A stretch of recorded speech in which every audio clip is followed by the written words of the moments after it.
Good morning, and welcome to Redeemer Lutheran Church in Columbia, South Carolina, where we're part of the ELCA. I'm Pastor Gary Lodeholt. Over my years here at Redeemer, the church has been blessed to support several interns. To be a pastor in the ELCA, a year-long internship in a congregation is required. As a result of hosting interns, sometimes my flock here grew close to those interns, and when those interns were later ordained, many went to their service of ordination. When that would happen, I would hear over and over about one particularly impressive moment in the service. As part of the ordination, the bishop lays hands on the ordinand's head, and all ordained clergy are invited forward to lay their hands on too.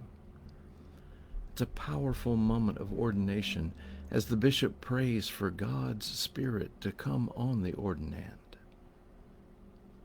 That laying on of hands is called apostolic succession. To use me as an example, I was ordained by Herman, who was ordained by someone, who was ordained by someone, all of whom laid hands on our heads, and it goes all the way back to Peter, whom we presume at some point Jesus touched. When you know that, it's a powerful moment indeed. This week we are continuing our year-long series of using 1 week each month to focus on great men and women of faith the church remembers and commemorates that month. Today we want to look at someone you've likely never heard of, Justus Falckner, who was the first Lutheran pastor to be ordained within the region that became the United States. Falckner was the fourth son of a Lutheran pastor from Saxony in Germany. He entered the university and studied theology, but when his studies were complete, he determined that he was not truly prepared to follow a career in the ministry. He then went to Rotterdam, where he and his brother Daniel accepted power of attorney to sell the land of William Penn in Pennsylvania. In 1701, 10,000 acres of land along Manatawny Creek were sold to a Swedish pastor and other Swedish settlers.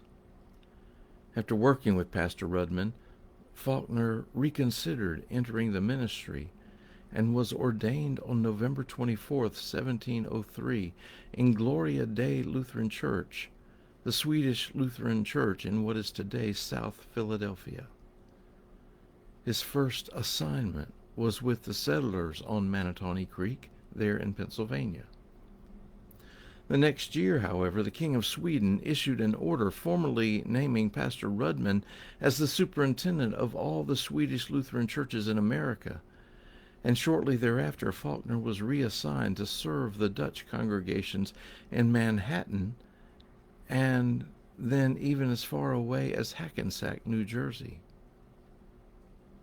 He learned the Dutch language and also preached in English and later in German when some German immigrants arrived.